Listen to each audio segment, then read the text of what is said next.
Professor Dr. Gubad Ibadoglu is a professor, a very well recognized professor from Azerbaijan. He should be professor at the university in Dresden just now. He's someone who's credible, who work for the best of his own country, it's Azerbaijan. But unfortunately, he's imprisoned for nothing, just for speaking the truth, for speaking about the situation in Azerbaijan around corruption in the political sphere. And he is not alone. There are more than 200. I stopped to count them because it looks like that every day, every week, we have more and more political prisoners. He's one of political prisoners in Azerbaijan. And it's a shame that in this year, in this organization, we have a member country with political prisoners. We are before an election, and everybody knows the result of the election already, on the 17th and the 7th of February. We know the result of the election. These elections don't fulfill the minimum criteria of democratic elections, and the one before were the same, and before, and before, and before. It's always the same. But this is problematic enough. But it's not the reason to challenge the credential of the delegation of Azerbaijan.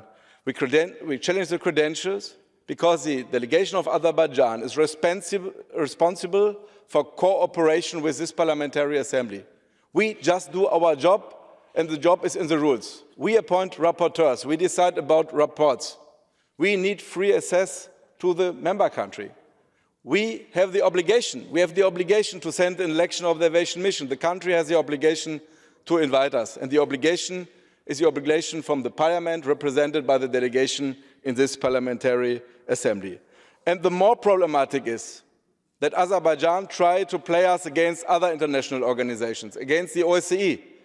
2015, we were invited because it was a corrupted, and we have the proof about it, election observation mission from this organization. The OSCE was prevented to come. Now they invite the OSCE, and they don't want to have the Council of Europe with an election observation mission. If we let this happen, we open the box of the Pandora. And then it's not just about Azerbaijan.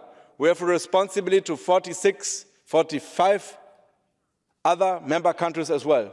When a country can decide which observation they like, from which organization they like an observation mission, which rapporteur they like, which report they like, and they choose one or another, this ends to nowhere. If we let it happen with Azerbaijan, and it happens more and more and more, then at the end it will happen with all the member countries. So we have an obligation towards the democratic situation of human rights and rule of law in Azerbaijan, but for the whole organization. Because of this, I ask you to support the report from Morgan Jansen.